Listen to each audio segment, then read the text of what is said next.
નમસ્તે વિદ્યાર્થી મિત્રો। તો હવે ચુંબકીય ક્ષેત્રમાં ગતિ, તો એમાં પ્રશ્ન કંઈક આવો બને કે સમાન ચુંબકીય ક્ષેત્રમાં કોઈ વિદ્યુતભારિત કણ ક્ષેત્રને લંબરૂપે દાખલ થાય ત્યારે તેની ગતિની ચર્ચા કરો। આ ગતિની ચર્ચામાં આપણે ચુંબકીય ક્ષેત્રમાં વિદ્યુતભારિત કણ લંબરૂપે દાખલ થાય ત્યારે તેના ગતિપથ માટે એક એના વર્તુળ માર્ગની ત્રિજ્યા, 2 એની આવૃત્તિ અને 3 એનો આવર્તકાળ, આટલી 3 વસ્તુ મહત્વની છે એ કાઢવાની છે। અને એક ચોથી વાત, આગળની વાત કે જો આ ચુંબકીય ક્ષેત્રને લંબરૂપે દાખલ ના થતો હોય વિદ્યુતભારિત કણ ત્યારે એનો ગતિપથ કેવો હોય, આટલી 2 બાબતો છે। તો અહીંયા આકૃતિની આપણે વાત કરીએ તો અહીંયા ચુંબકીય ક્ષેત્ર પુસ્તકના પાનાને લંબરૂપે અંદર તરફ જતી દિશામાં, અહીંયા પાટિયું છે, પાટિયાને લંબરૂપે અંદર તરફ જતી દિશામાં છે અને એમાં કોઈ વિદ્યુતભારિત કણ અહીંથી લંબરૂપે દાખલ થાય છે, ક્ષેત્ર આમ છે અને અહીંથી આમ દાખલ થાય, પછી એનો ગતિપથ કેવો બને છે એ આપણે સમીકરણના આધારે મેળવીશું। તો અહીંયા આકૃતિની આપણે વાત કરીએ તો આકૃતિમાં બી પ્રેરણના નિયમિત ચુંબકીય ક્ષેત્રમાં ક્યુ વિદ્યુતભારિત કણ સદિશ v વેગથી દાખલ થાય છે અને માટે એના પર લાગતું બળ જે છે, બળ F શું થાય તો કે q કૌંસમાં સદિશ v ક્રોસ v। આ બાબત આપણે ભણી ગયા છીએ લોરેન્ટ્ઝ બળના સમીકરણમાં। કોઈ વિદ્યુતભારિત કણ ચુંબકીય ક્ષેત્રમાં દાખલ થાય, v વેગથી ગતિ કરે ત્યારે એના પર લાગતું બળ આટલું થાય। હવે એક વાત સમજી લેજો, અહીંયા v અને b બંને પરસ્પર લંબ છે, ધ્યાન રાખજો, ક્ષેત્ર અંદર તરફ છે અને અહીંથી આમ દાખલ થાય છે કણ, તો v અને b પરસ્પર લંબ છે, તો અહીં સદિશ v અને સદિશ b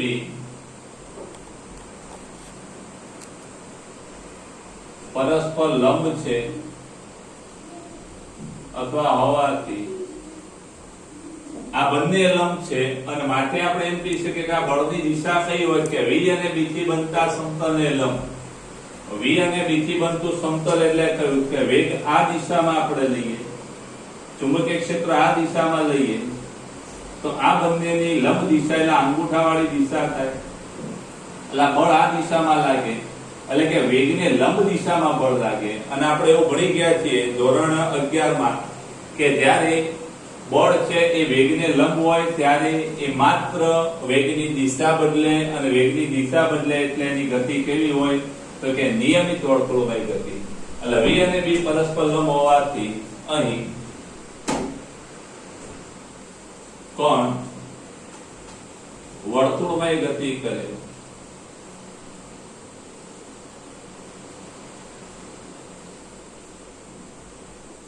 અથવા વર્તુળાકાર પથ પર ગતિ કરે અને આ બળનું મૂલ્ય, બળનું માન કેટલું તો કે F q vb sin લંબ છે એટલે 90 અને માટે F qvb। હવે વર્તુળમય ગતિમાં કેન્દ્રગામી બળ લાગતું હોય તો જ વર્તુળમય ગતિ થાય, એટલે આના સિવાય બીજું તો કોઈ બળ લાગતું નથી, એટલે આ જે બળ છે એ જ જરૂરી કેન્દ્રગામી બળ પૂરું પાડે। એટલે આપણે એમ કહી શકીએ કે કેન્દ્રગામી બળ બરાબર ચુંબકીય બળ। આ જે ચુંબકીય બળ છે એ જ આપણું કેન્દ્રગામી બળ થશે। કેન્દ્રગામી બળનું સૂત્ર આપણે ભણી ગયા છે ધોરણ 9 માં mv²/r આ જે બળ છે ચુંબકીય q b * v આમાં બંને બાજુ આ VV છે એ ઉડી જશે અને માટે R ને જમણી બાજુ લઈ લઈએ તો MV છેદમાં QB is equal to R થશે અને માટે આ વર્તુળ માર્ગની ત્રિજ્યા આપણી આવી થશે કે MV છેદમાં QB, પણ MV એટલે વેગમાન P.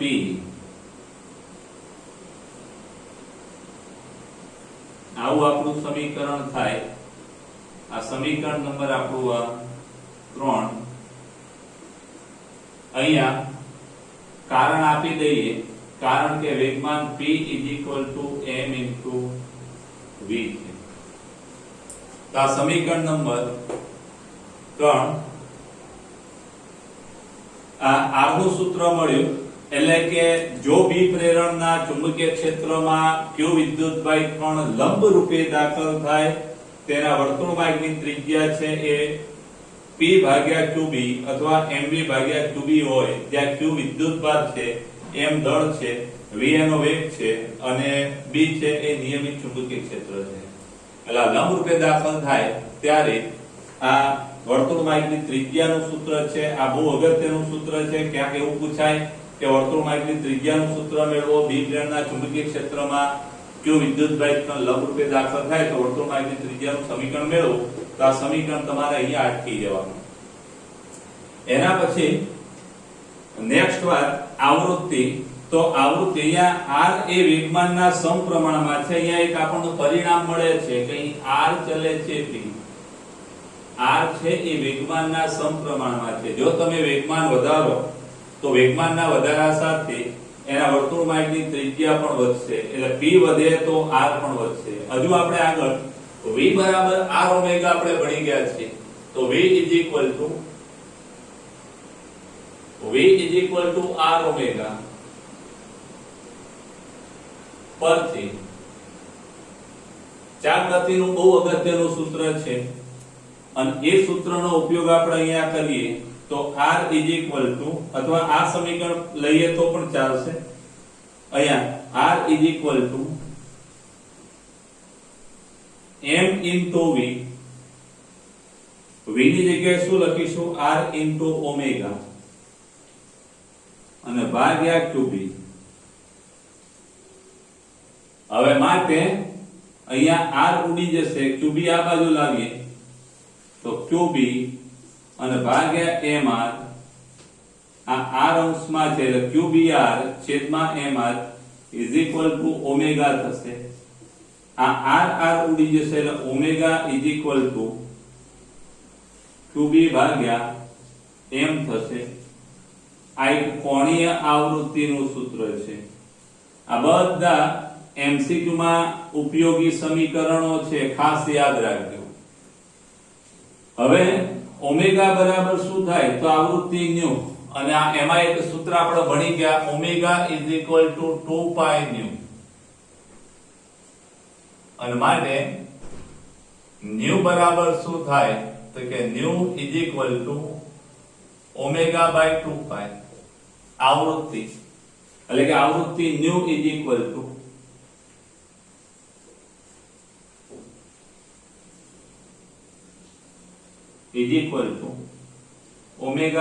ω/2π અને માટે આવૃત્તિ ન્યુ ઓમેગા એટલે QB/m અને ભાગ્યા 2π. આવૃત્તિનું સૂત્ર થશે. હવે આવર્તકાળ કોને કહેવાય? તો આવર્તકાળ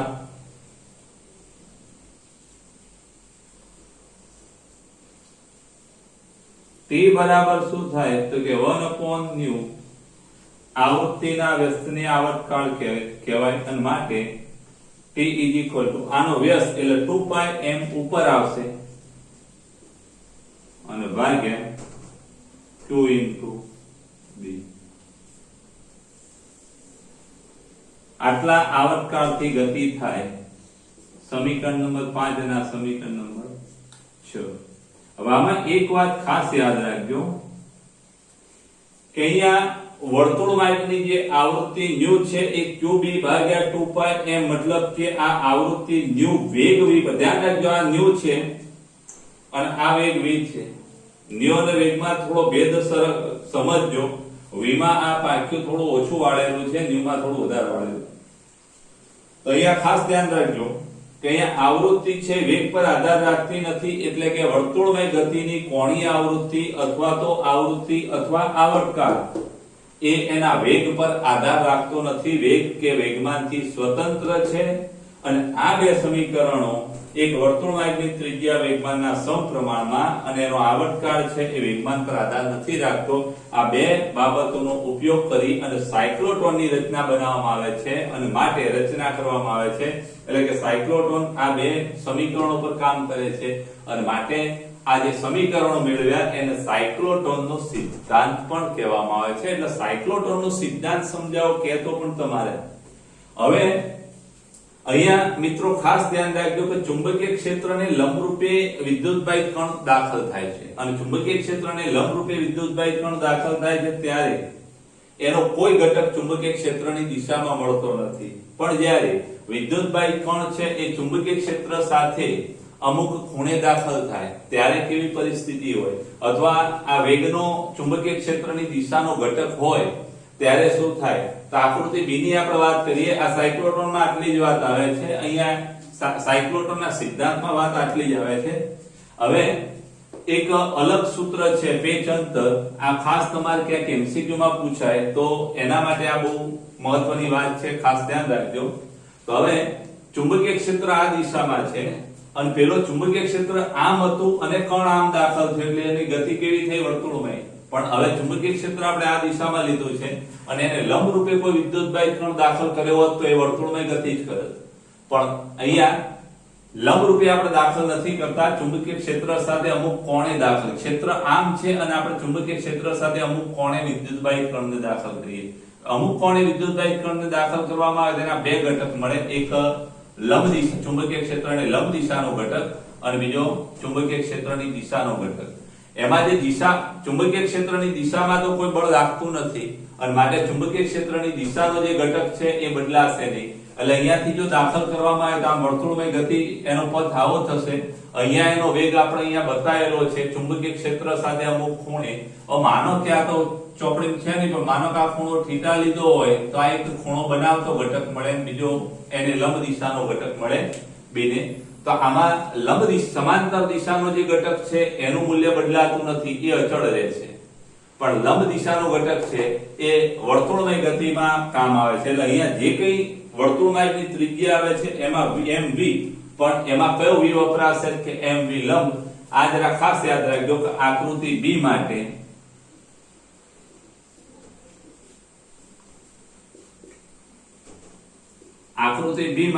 આ વર્તુળમાર્ગની ત્રિજ્યા પૂછાય તમારે તો ખાસ યાદ રાખજો કે mv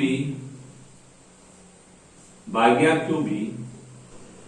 પણ અહીંયા કયો તો કે અહીંયા તો લંબ દિશામાં જ છે ચુંબકીય ક્ષેત્રને, પણ અહીંયા ચુંબકીય ક્ષેત્રને લંબ નથી, એટલે ચુંબકીય ક્ષેત્રનો લંબ ઘટક જ આમાં આવશે. આ વર્તુળમાર્ગની ત્રિજ્યા માટે આ ખાસ યાદ રાખજો. અને એનો જે આવર્તકાળ છે એ આવર્તકાળ કેટલો, તો આવર્તકાળમાં કોઈ ફેર પડતો નથી. આવર્તકાળ આટલો જ રહે છે, આવર્તકાળનું મૂલ્ય આટલું જ રહે છે. પણ x દિશામાં જે આ x દિશાનો જે વેગ છે ચુંબકીય ક્ષેત્રની દિશાનો, એટલે કે v સમાંતર, એ બદલાતો નથી. v સમાંતર બરાબર શું થાય કે v સમાંતર v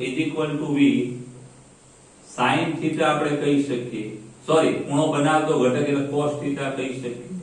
અને માટે એક આંટો ફર્યા તો એક આંટો ફરે ત્યારે એ ચુંબકીય ક્ષેત્રની દિશામાં જે અંતર કાપે એને પેચ કહેવામાં આવે છે. એટલે કે પેચ બરાબર શું થાય તો કે પેચ p તો કે આ દિશાનો વેગ કેટલો છે કે v સમાંતર અને ગુણ્યા એ દિશામાં વેગ અને અહીંથી અહીં સુધી આવતા લાગતો સમય, એટલે ત્યાંથી આમ આંટો મારી અને પાછો ત્યાં આવે એ દરમિયાન જે અંતર કાપે એ આપણું પેચ અંતર. પેચ અંતર માટે સમયગાળો કેટલો લે કે એક આંટા જેટલો. એક આંટા માટે લાગતા સમયને આવર્તકાળ કહેવાય. એટલે કે આવર્તકાળ ટી અને માટે પેજ P બરાબર શું થાય કે V સમાંતર ઇન્ટુ ટી, ટી એટલે 2πm ભાગ્યા qb.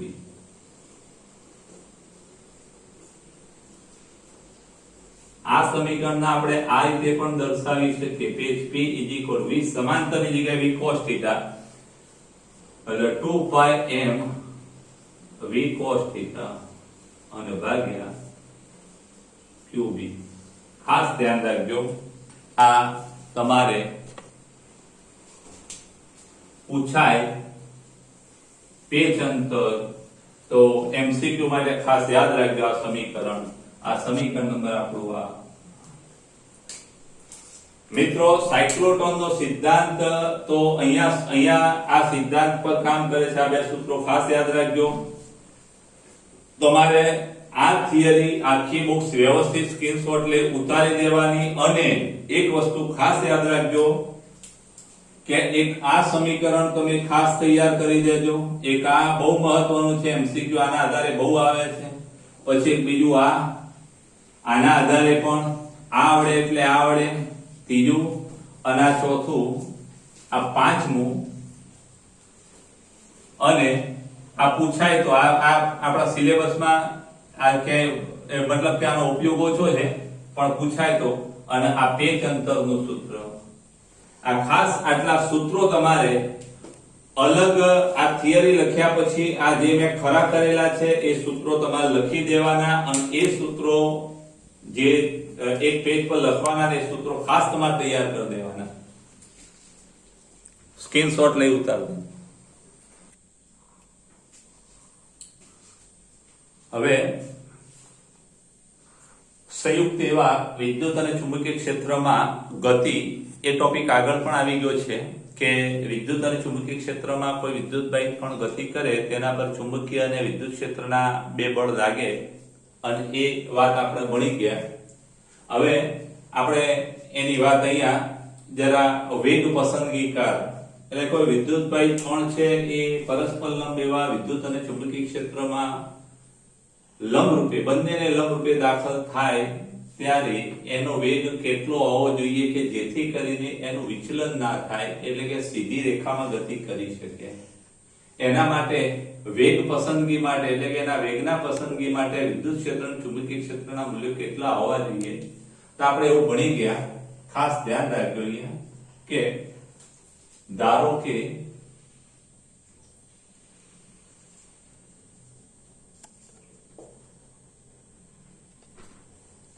વિદ્યુત ક્ષેત્ર સદિશ E અને ચુંબકીય ક્ષેત્ર સદિશ B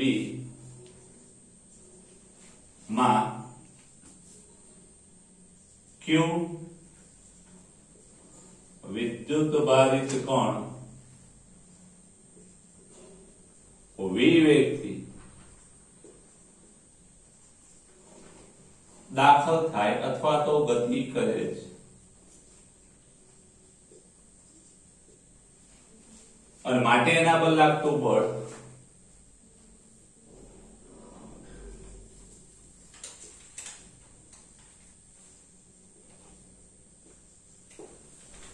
જે બળ છે એ કેટલું થાય કે સદિશ F F વિદ્યુત બળ અને વત્તા F ચુંબકીય બળ. વિદ્યુત બળ કેટલું તો આપણે આવું ભણી ગયા Q સદિશ E અને ચુંબકીય બળ Q કૌંસમાં V ક્રોસ B. મિત્રો આપણે આ સૂત્ર ભણી ગયા છે આગળ. તો આ સમીકરણ નંબર આપણું આ એક. હવે આમાં ખાસ ધ્યાન રાખજો કે આપણે E અને B અને V એવા પસંદ કરીએ આકૃતિમાં દર્શાવ્યા મુજબ. હવે ધારો કે સદિશ V x દિશામાં અથવા ધન x દિશામાં વિદ્યુત ક્ષેત્ર E y દિશામાં એટલે કે ધન વાય દિશામાં અને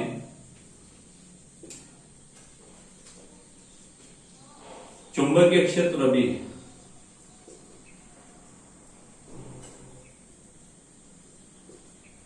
એ ધન ઝેડ દિશામાં છે.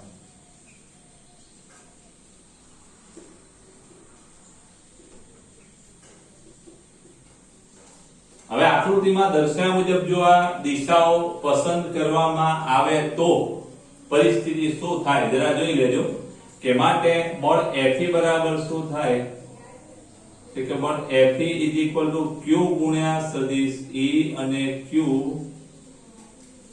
સદિશ E કઈ દિશામાં છે કે ધન y દિશામાં એટલે પાછળ આપણે j કેરેટ મૂકતા છીએ.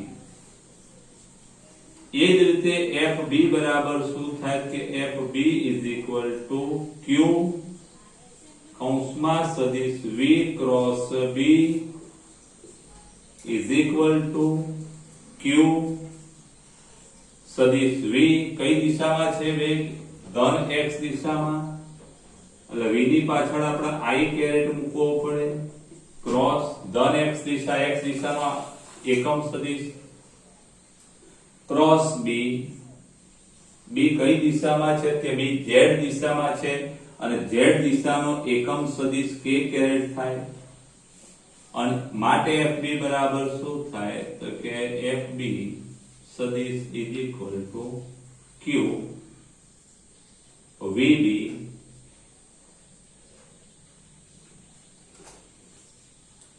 q V into B I cross k તો j થશે સોરી I ક્રોસ k તો માઈનસ j થશે.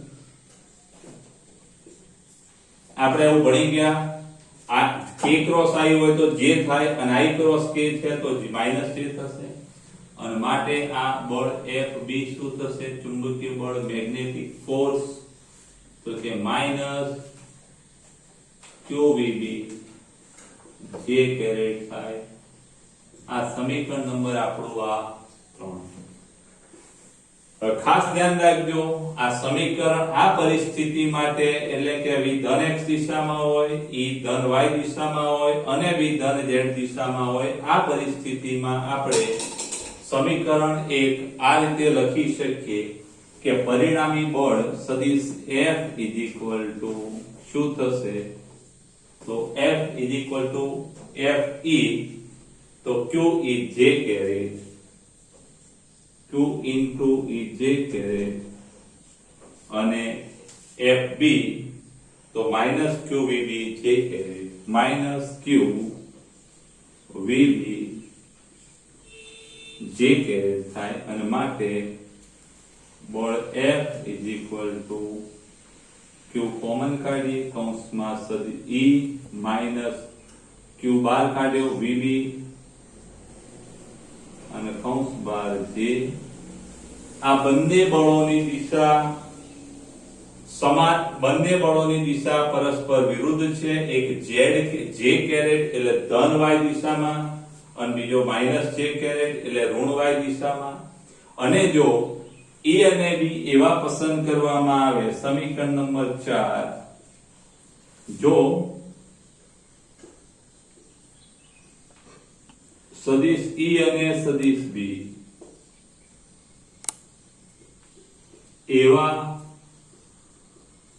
પસંદ કરવામાં આવે અથવા તો પસંદ કરીએ કે જેથી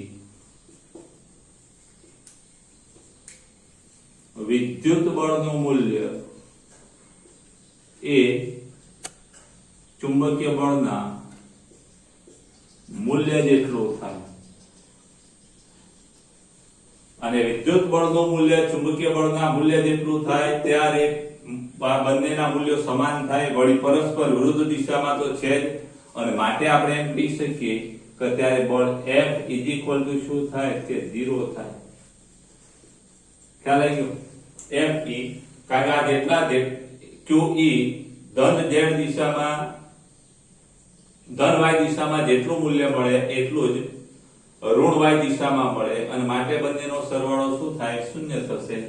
અને ત્યારે આપણે એમ કહી શકીએ કે પરિણામી બળ શૂન્ય એટલે QE V - B Q E minus VB V minus B ની sorry into J caret is equal to 0 થાય અને માટે આ Q અને J caret કાઢી નાખીએ E minus VB અને માટે E is equal to VB અને માટે વેગ V is equal to E ભાગ્યા B થાય.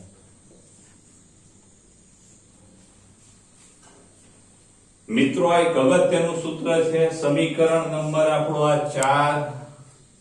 ખાસ ધ્યાન રાખજો કે પરિણામી બળ શૂન્ય થાય એટલે કે આ q વિદ્યુતભાઈ કણ v વેગથી સદિશ E અને સદિશ B કે જેની દિશાઓ y અને z છે અને વિદ્યુતભાઈ કણ x દિશામાં છે એટલે કે પરસ્પર લંબ એવા વિદ્યુત અને ચુંબકીય ક્ષેત્રમાં આ ક્ષેત્રો સાથે લંબ રૂપે કોઈ q વિદ્યુતભાઈ કણ v વેગથી દાખલ થાય અને જો એના વેગનું મૂલ્ય એ E ભાગ્યા B જેટલું થાય તો પરિણામી બળ શૂન્ય થાય. ખાસ ધ્યાન રાખજો V E by B થાય ત્યારે આ બળ કેવું થાય? શૂન્ય. એટલે બળ B માટે આ પરિણામ મળ્યું મતલબ કે V E by B થાય ત્યારે બળ F શૂન્ય થાય અને માટે ત્યારે વિદ્યુતભાઈ કણ બિલકુલ વિદ્યુત ક્ષેત્ર તરફ પણ બળ નહીં લાગે, ચુંબકીય ક્ષેત્રના કારણે નીચે તરફ પણ બળ નહીં લાગે એટલે કે વિચલન થયા વગર એ ગતિ કરશે.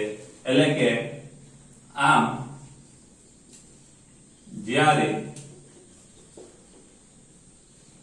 E અને B ના મૂલ્યો એટલે માન એવા હોય કે V બરાબર E by B થાય ત્યારે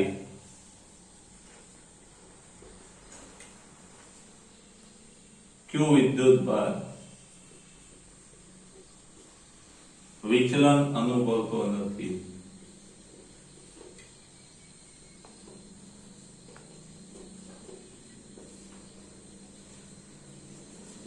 અને એની મૂળ ગતિની દિશામાં એ ગતિ કરે છે અને માટે આપણે એમ કહી શકીએ કે આ વેગ પસંદ કરવા માટે કોણ જવાબદાર છે કે E અને B એ વેગ પસંદગીકાર છે.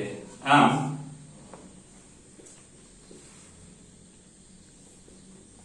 સદિશ E અને સદિશ B એ વેગ પસંદકાર છે.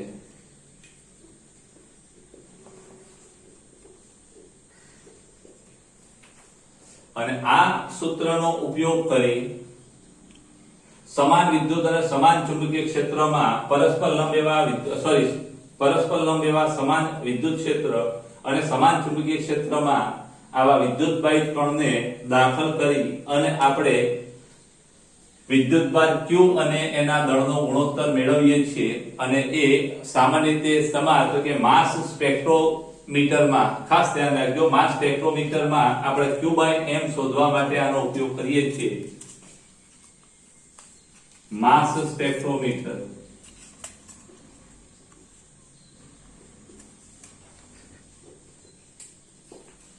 Q/m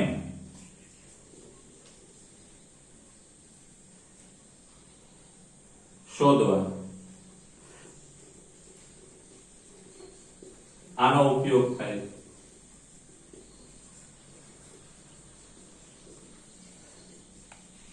એટલે કે જુદા જુદા Q/m ના મૂલ્યો જુદા જુદા હોય તો એવા Q/m ના જુદા જુદા મૂલ્યો માટે આ વેગના મૂલ્ય માટે આપણે માસ સ્પેક્ટ્રોમીટરની મદદથી અલગ અલગ કણો તારવી શકીએ છીએ. સમસ્થાનિકો કોઈ પણ એક તત્વ છે અને એ તત્વ ઘણા બધા સમસ્થાનિકો ધરાવે તે કેટલા સમસ્થાનિકો ધરાવે એ પણ આપણે આનો ઉપયોગ કરી શોધી શકીએ છીએ. કારણ કે કોઈ પણ સમસ્થાનિકમાં વિદ્યુતભારિત કણ ન્યુક્લિયસમાં Q નું મૂલ્ય સમાન હશે પણ દળ જુદા હશે અને દળ જુદા હોય તે એક જ તત્વ માટે Q/m જુદા હોય અને માટે Q/m જુદા હોય અને માટે આપણે એમ કહી શકીએ કે માસ સ્પેક્ટ્રોમીટરમાં જ્યારે દાખલ કરવામાં આવે ત્યારે એના વર્તુળમાર્ગની ત્રિજ્યાઓ જુદી મળતી હોય છે અને એનો ઉપયોગ કરી અને આપણે એના સમસ્થાનિકો પણ અલગ તારવી શકીએ છીએ. આ ખાસ પ્રશ્ન છે એ તમે સ્ક્રીનશોટ લઈ અને ઉતારી લેજો.